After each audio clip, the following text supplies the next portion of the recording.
AVS Media Tower, Demo. Papa Hotel Lima Echo November radio check. Papa Echo November, good afternoon, read you 5. Good afternoon, read you 5 as well, Papa Echo November.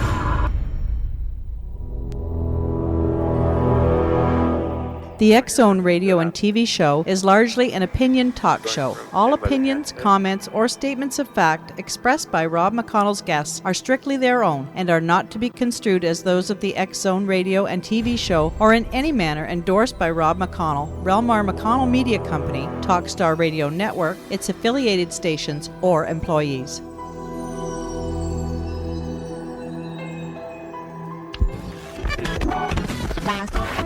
All Hit Radio.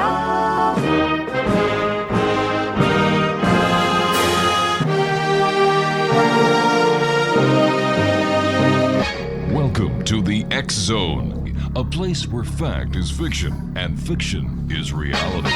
Now, here's your host, Rob McConnell.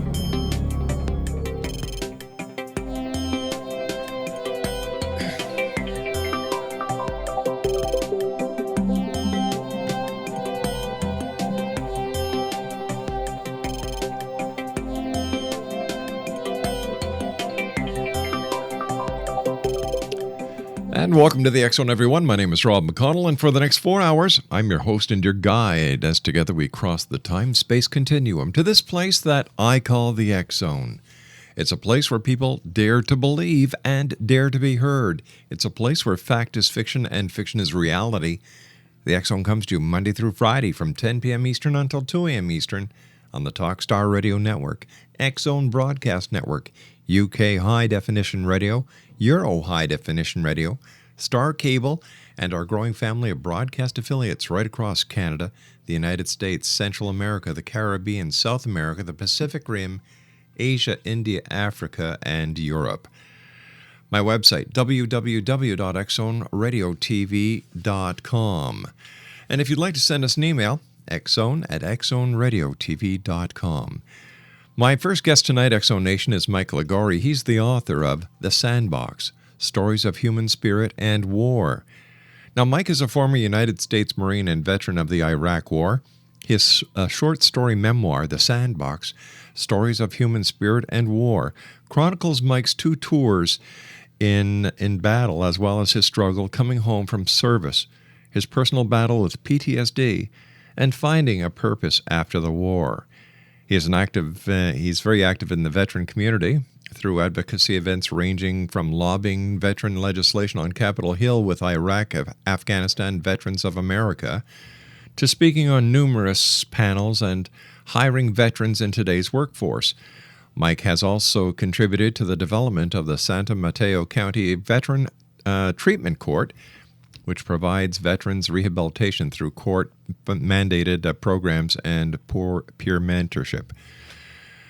Joining me now is Mike LIGUORI. And Mike, welcome to the X Zone. Hey, thank you for having me.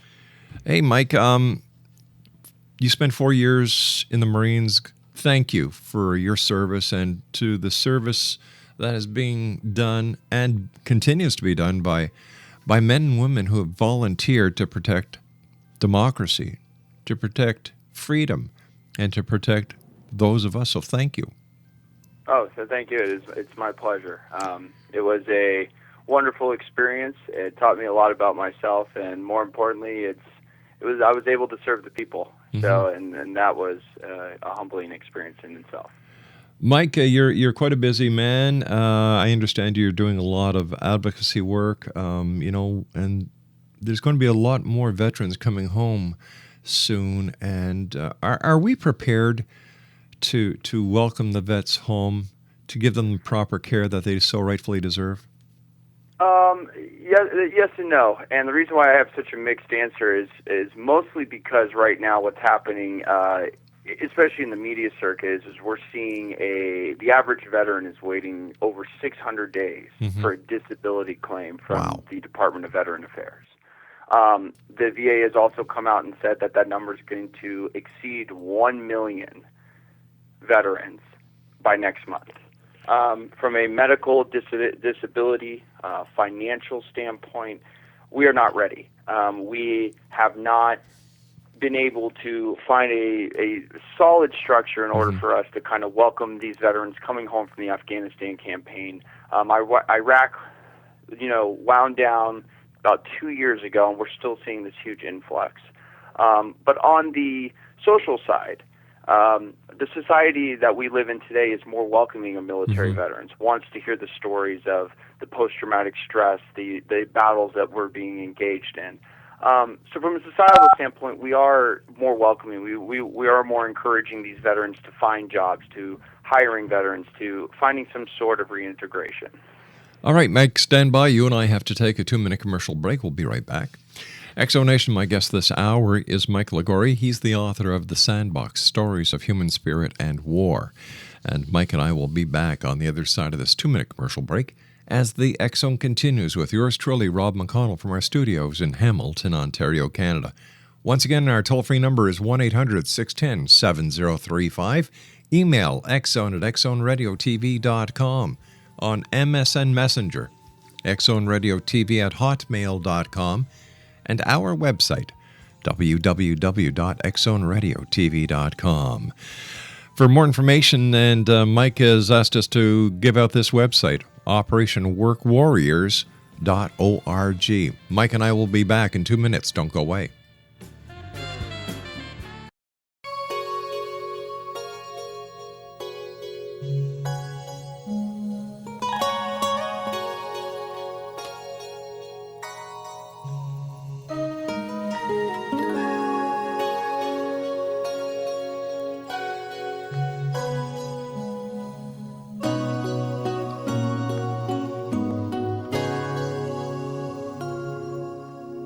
Anything for you, though you're not here. Since you said we're through, it seems like years. Time keeps dragging on, and forever's been and gone. Exonation, Michael LIGUORI is my special guest this hour. He's the author of The Sandbox, Stories of Human Spirit and War. www.operationworkwarriors.org is a website to visit. And Mike, tell me, what was it like about Iraq?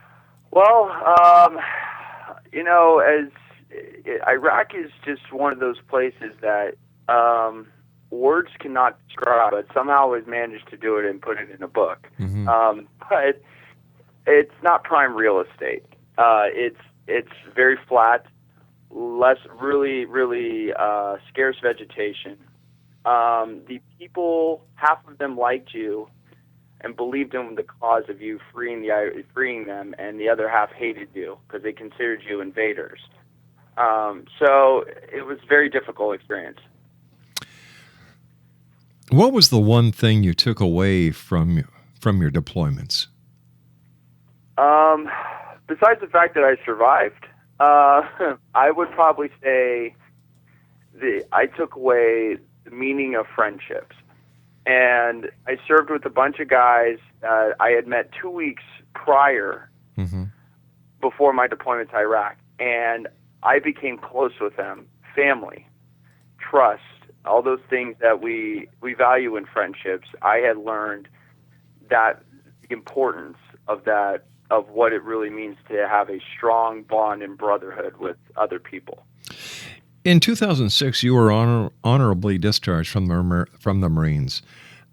Mike, what was the transition like coming out of the service back into the civilian world?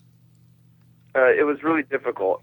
Imagine you coming home and not having anything in common with anybody at all. Wow. I had these really intense experiences. It was difficult for me being shot at and then transitioning right into a college classroom. Here I am at 24 years old as a freshman, and the rest of my colleagues or classmates, so to speak, are 18 years old, coming directly in from high school. Very little life experience. So it was hard because I was the only one that had served in a combat zone, while all these other kids just went from living with mom and dad and then went to the local community college. It was a very hard experience. It was very isolated. I felt alone a lot of the time, and my conversations with people were minimal. Now, you mentioned somewhere being recalled back to service during the President Bush troop surge, and that was when you knew something wasn't right mentally. Can you tell me more about that? Yeah, sure. In 2007, President Bush had initiated a troop surge to go and make sure that the Al-Qaeda insurgency wasn't getting stronger in Iraq. It was kind of like the final blow. Right. And President Bush had gone through all the inactive reserves, as they call them, the guys who had gotten out after 4 years but were still technically under contract, and kind of tapped the reserves. When I got that letter in the mail a year after I had gotten out of the service, I immediately had this flashback, this paranoia, this scared, like almost childlike behavior where I was so fearful of going back to that place for a third time that I froze. I didn't even feel like myself. And I remember I came home immediately after I got that letter, and I locked myself in my room, and I would only come out for food and water, and I didn't go to school for 3 weeks. And it was very hard for me. I knew right then and there that this was not normal behavior, and so I needed to figure out what it was. At that time, Mike, did you have any idea that you may have been suffering with PTSD? I didn't even know what it was. Let's just put it this way. It wasn't in the brochure when I first joined. Yeah. It was not advertised to me. It was not something I was completely aware of as a consequence.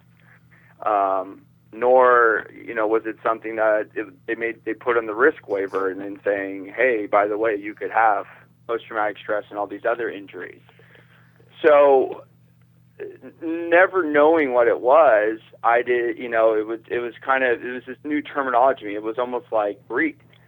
It was an ancient language. I had no idea what post-traumatic stress was at all. Why did you write your book, The Sandbox, Stories of Human Spirit and War? I felt it was needed for myself. Was it part of the healing process? I'm sorry? Was it part of the healing process? Yeah, absolutely. Writing saved my life. Wow. I had gone to therapists, and with the therapist, we had worked through some of the emotional trauma and some of the reoccurring trauma that had been happening over my tours in Iraq, or as they call it, layered trauma. But I wasn't doing writing.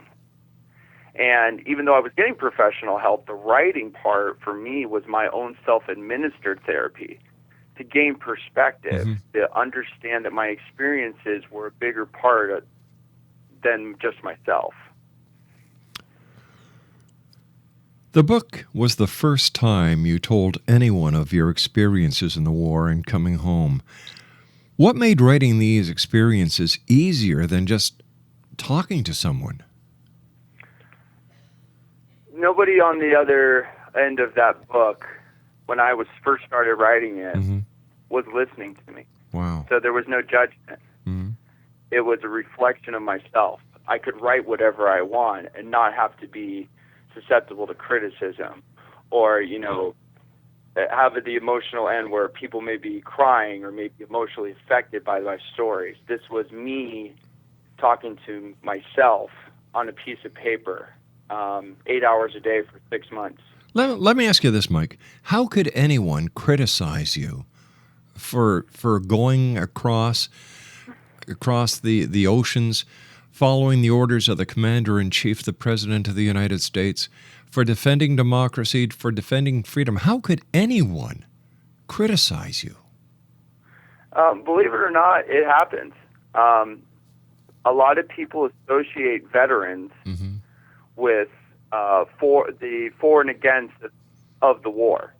I have had people. I was actually on NPR last week, and there was a woman there who had said to me that she could not believe that I had actually decided to join and fight for my country, despite the fact that I was not in favor of the war now as a veteran, looking back on that.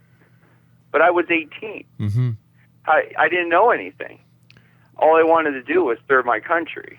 And you know, when I hear people taking a negative connotation to what you have done or what your beliefs were, that person certainly didn't want to put her life on the line to protect anyone. Yeah, absolutely. You know? I try to remain very non-judgmental towards it.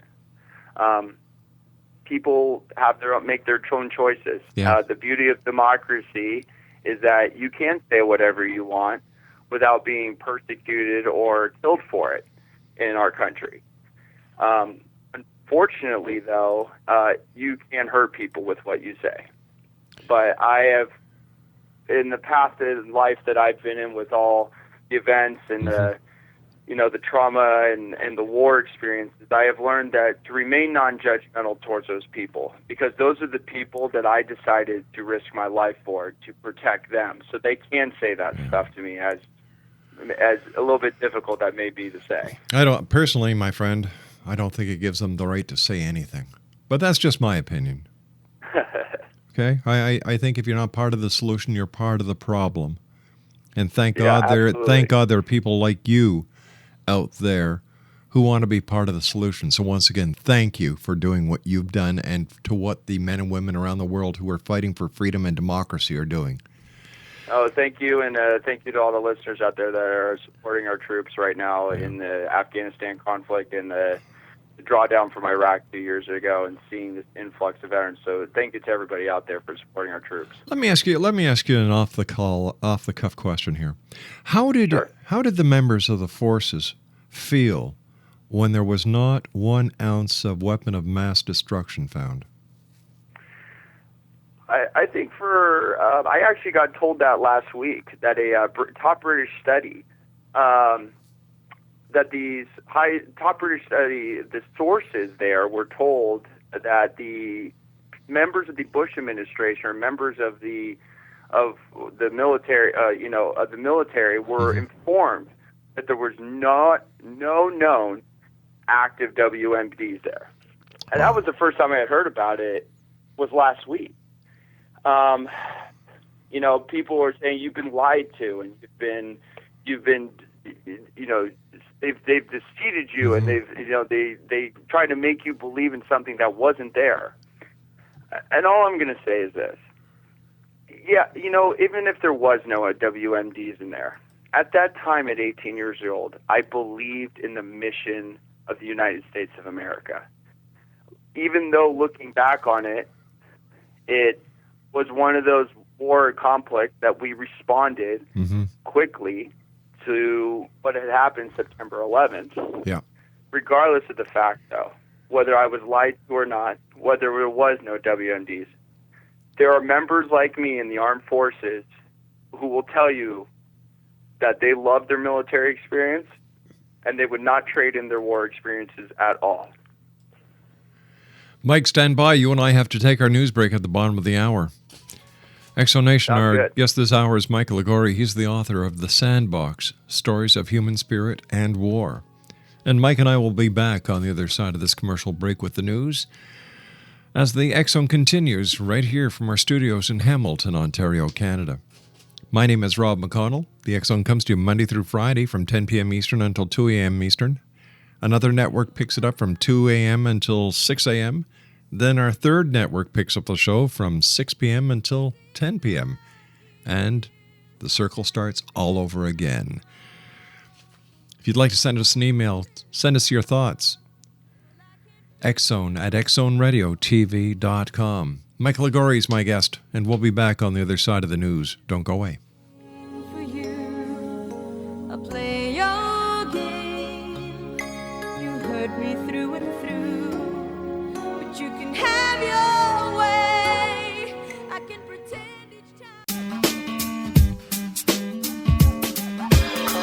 You're listening to the X-Zone Radio Show, live and around the world on the Talkstar Radio Network and X-Zone Broadcast Network. Visit our website at www.xzoneradiotv.com. Do you understand? Do you feel the same?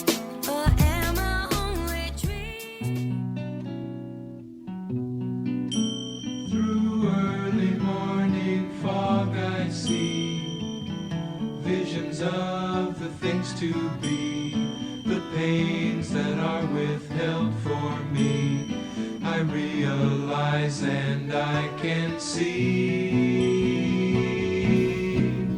that suicide is painless.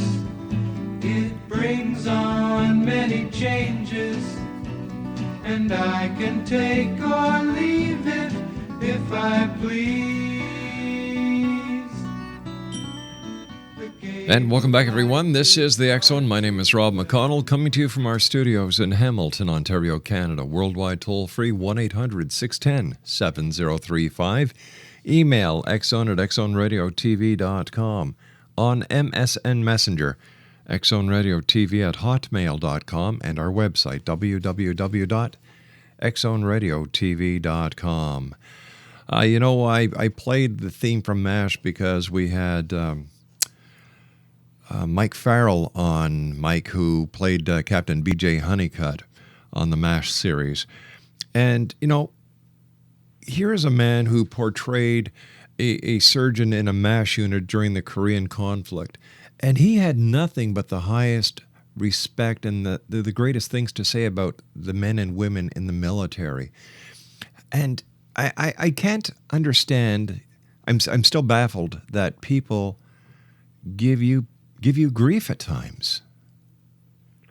Yeah, I wouldn't say like all people give me grief, but there's with every great cause or great kind of social support that you get for military veterans, there are always people that cannot disassociate the war with the military, the people who are serving in it, and it's unfortunate because that's their political opinions. Dilute their support for the men and women that are serving. Mike, at the end of your book, you recount your very own suicide attempt and talk about an intervention that happened right as you were about to go through with it. Can you tell us about that, about the attempt and the intervention? I was in therapy when it happened. I was at the last week, and with everything that was going on in my life, it was years and years of trauma all coming out in my sessions. And they were very intense sessions, 90 to 120 minutes weekly. Wow. With a person that I didn't know. And you're reliving everything that you ever saw and experienced. And it's amazing how our brains are, because our brains are these supercomputers that can store memories that we may have forgot about, but the moment that you start seeing something, or you get a song, it automatically pulls that memory up, and you relive the whole entire thing. And for me, it was words, it was smells, it was telling the descriptions of the scenario and of the scenarios of Iraq, and everything came out. At the end of the therapy session, when I was in my last week, I had felt so much pain and depression at that time because it was all coming to the surface. I didn't want to be a burden to anybody else, not to my family, not to my girlfriend, not to my friends. I just didn't want people to know about the world that I was living in. It was my personal battle. And I felt at that time the easiest, an option for me, and it may have been the easiest way out of this, was to commit suicide. And I was alone in my house when it happened, and it was a muggy day in December. And I decided to walk into the kitchen, and I was going to grab a knife. And when I had decided in my mind that this was probably the best way for me to stop all the pain and the suffering that I was going through, and to keep my friends and family out of this kind of the darkest days of my life, I just figured it was going to be the easiest thing for me to do. But right when I went to go grab that knife, I felt my hand kind of freeze. And there was almost a point where I thought it was me just kind of getting stage fright. But the more I tried to move it towards the knife, the more I couldn't. And then it got really quiet, almost to the point, just to kind of relate this quiet to you, it's almost like the calming before the storm.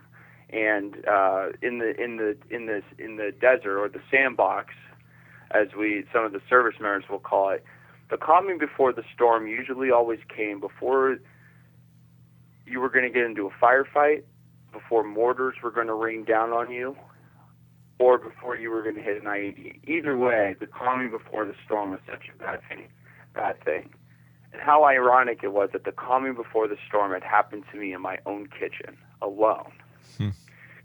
And at that very moment in time, I also felt something that I didn't feel when I was in Iraq, which was this light presence, this coat, this kind of like this kind of this shield that was being built around me. And I had felt as if I was being embraced by the most loving people in the whole entire world.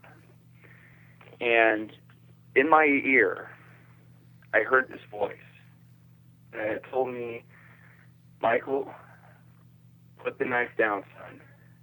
It is not your time to go. You have a job here to do, and it's not your time to go yet. And I remember when I heard that voice, I thought maybe it might have been my conscience talking to me. Mm-hmm. But really what I felt is that it couldn't have been, because at that moment in time, the voice kept getting stronger, but it was more compassionate and caring. And it repeated itself to me, and it encouraged me to not grab that knife. And I decided I didn't want to do it. I decided that it was too hard for me to even go through this kind of selfish act of wanting to leave this world and not deal with my problems. And right when I decided to retract my hand and close the knife drawer, I cried for hours and hours straight.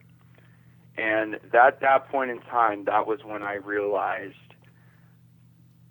that I was destined for something greater. Because if I was able to stop myself from killing myself at that time or committing suicide, then something in the works in life was meant for me. How many years ago was that, Mike? It will be 3 years in December. Looking back over those 3 years, have you come to discover who or what that voice was? Yeah, I've tried to answer that question. You know, people that I am very, very close to, you know, who are, you know, priests and work in the religious kind of organizations have said that God had spoken to me at the time when I needed to be saved. Right. From myself. I've had spiritual advisors tell me that it was God talking to me to reinvigorate me with purpose. I've even had very, very highly intelligent atheists tell me it was my conscience telling me at the time where I didn't thoroughly go through the decision-making process. I have heard it from all three realms. But honestly, I stopped asking that question a couple months ago, and here's why. Some questions are better left to not be answered. Yeah. And in order for me to continue on this growth that I'm going on, regardless if it was God or not, or if it was a deity or whatever you would like to say it is, the point is that I was saved from myself. And it gave me new purpose, and it's helped me in my transition home. And it's put me in positions to help my fellow veterans. It's put me in positions to talk about the struggles that men and women face when they get back from a combat zone. The Iraq and Afghanistan wars are the longest war conflicts we've ever seen in U.S. history. There's going to be a lot of stuff coming to the surface within the next couple of years. More injuries. We're going to see more wounded veterans. And these are the type of things that if I were to ask my question and get it answered about who spoke to me, I think that would almost ruin the whole entire reason why I'm doing what I'm doing. You know, you say you feel more alive than ever before. Would you attribute that to your attempt, or more so on the journey you're on? Well, I think it's both. Definitely the attempt was the catalyst for my feeling more alive than ever. Suicide is a very selfish act. You think at that moment in time it is about yourself. It is about what you don't want to go through anymore. Mm-hmm. But what you don't realize is that the tons of people that you can affect if you were to go through with it. But because I didn't, I felt that the journey I've been on has been a roller coaster ride. I mean, I remember there was a point where I went to the White House and I sat with President Obama's staff, and I was hearing my fellow veterans telling their stories of what it was like for them after Iraq and Afghanistan. And then, I would go and bomb my English exam in college. And, it's kind of one of those things where it's such a high point and such a low point that the journey kept me going. If you could tell everyone listening tonight around the world one thing about mental health, Mike, what would it be? Mental health is not a joke. It can kill you. I have a dear friend of mine in Wounded Warrior Project who had told me about the experiences when he met his first paraplegic wounded veteran. And he had said, I'm not physically injured, but here I am, and I just have post-traumatic stress. Mm-hmm. And here I am looking at a guy who's gotten his leg blown off by an IED. How am I just as injured as he is? And I remember asking him, well, why would you think that? And he said, because people don't realize that post-traumatic stress is a silent killer. Anxiety, if not taken proper care of, can make it worse. It can make you insane. It can make you delusional. And depression, you basically lose your motivation for life. You can even stop eating. The one thing about mental health is we have to take it serious at any time that it's being brought up as a possible problem, part of the problem, whatever it is. We need to take it more seriously. Mike, what can citizens do to help the men and women who are going to be coming back home? How can we help? You were saying that it's going to take, 600 or more days for the veterans to receive their benefits? They need to eat. They need to pay rent. They've got families to take care of. Who helps the veterans until they get that money? Exactly. And the biggest problem that we are facing in that is jobs. And it's not veterans not getting jobs. Mm-hmm. Everybody went through a really difficult recession period in the country. Yeah. But now that we're getting back to it, veteran hiring is picking up. But the national average is still higher, is still lower than the veteran unemployment rate. What people can do is volunteer with organizations, lend in hand. If you know that a guy's looking for a job or a woman's looking for a job, help him get a job. Mm-hmm. Give them a sense of purpose. If it's hard for them to work, encourage them to go out, meet people, volunteer. Do whatever you can to help them come back and feel like they're part of society. Believe it or not, an ear does a whole lot if you offer it to somebody. Tell me, we've got about a minute before I have to go to my commercial break here, Mike.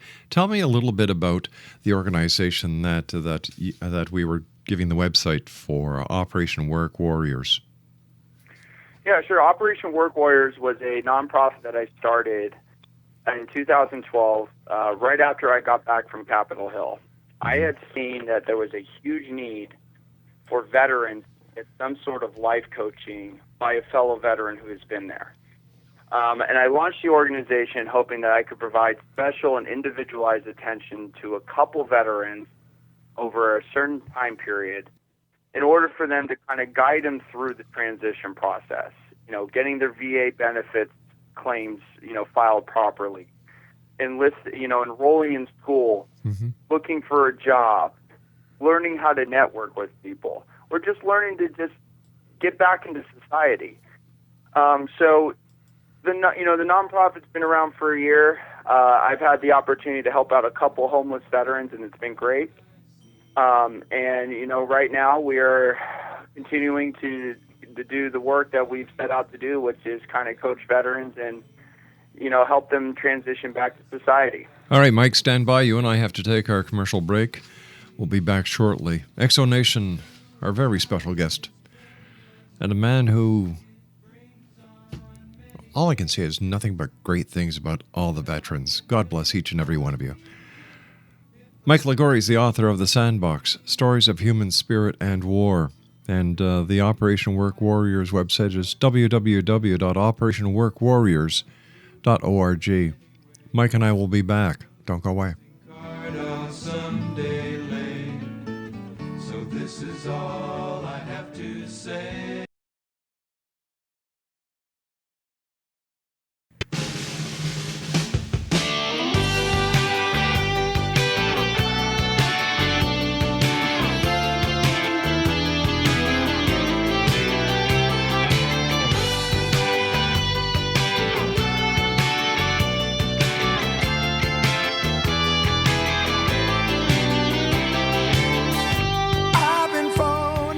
Welcome back, everyone. Mike LIGUORI is my special guest. Mike is the author of The Sandbox, Stories of Human Spirit and War. First of all, Mike, I want to thank you so much for joining us. It's been a great hour speaking with you. And once again, thank you and all the men and women around the world who are actively serving or who are veterans for everything that you guys have done and continue to do. It is much appreciated. Oh, well, thank you. And once again, thank you to all our listeners. I really appreciate it for your support. And remember that we're still in Afghanistan. Yep. And there's still a lot of men and women fighting over there, and they're coming home soon. So we need to make sure that we take the time to thank them and help them out as much as we can. Mike, your book, The Sandbox, Stories of Human Spirit and War, I understand that a certain percentage of the sale of the books goes to helping veterans.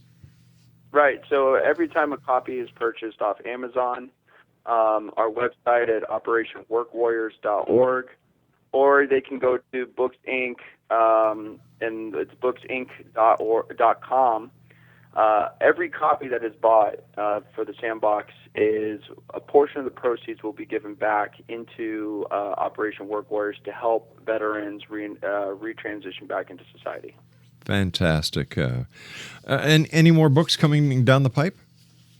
I sure hope so. I'm enjoying this one right now, but I know that there's more work needing to be done. I am currently writing a couple more. Good for you. With one with a collaborative project and another one on my kind of endeavors and what I've experienced so far, just doing all the advocacy work and seeing what I can do. Maybe a self-help book, maybe another short story memoir. We've only got about 2 minutes left, Mike, and if there was only one thing people could take away from the book, your book, and I'm talking about The Sandbox, Stories of Human Spirit and War, what would it be? Life goes on. You got to keep on pushing through and value every single minute that you have. And if you really are having problems with mental health or you're going through a rough patch in your life, remember two things. That one, there's people out there who want to listen and will talk to you if you need them to. And that it's important for you to understand that better days are always ahead and life is cyclical. So I think the book is, the book kind of just shows perseverance and how powerful the human spirit really is. Mike, we've come to the end of the hour. I want to thank you very much for joining us. I wish you much success. And Exo Nation, if you'd like to get a copy of The Sandbox, Stories of Human Spirit and War, Mike, quickly tell them how they can get a copy. They can grab a coffee off the website, operationworkwarriors.org, or they can go to Amazon and buy the paperback or Kindle edition. Or if you're a good old-fashioned visitor of the bookstores, you can go to any Books Inc. store located on the west coast of the United States. Mike LIGUORI, thank you very much for joining us. Take care. Oh, thank you. It was my pleasure. I look forward to talking to you guys in the future. You bet. Mike LIGUORI has been my special guest to this hour, X Zone Nation. The Sandbox, Stories of Human Spirit and War is his book. It's available on his website, and once again, that's www.operationworkwarriors.org, amazon.com, Book Inc. And the next time you see a veteran, go over to him or her and say thank you. Put out your hand. Let them know they are appreciated. Because if it wasn't for them, we wouldn't live in these great countries that we do, where we enjoy democracy and the freedom that we so preciously guard. I'll be back on the other side of this commercial break with the news as the X Zone continues with yours truly, Rob McConnell, from our studios in Hamilton, Ontario, Canada. Don't go away.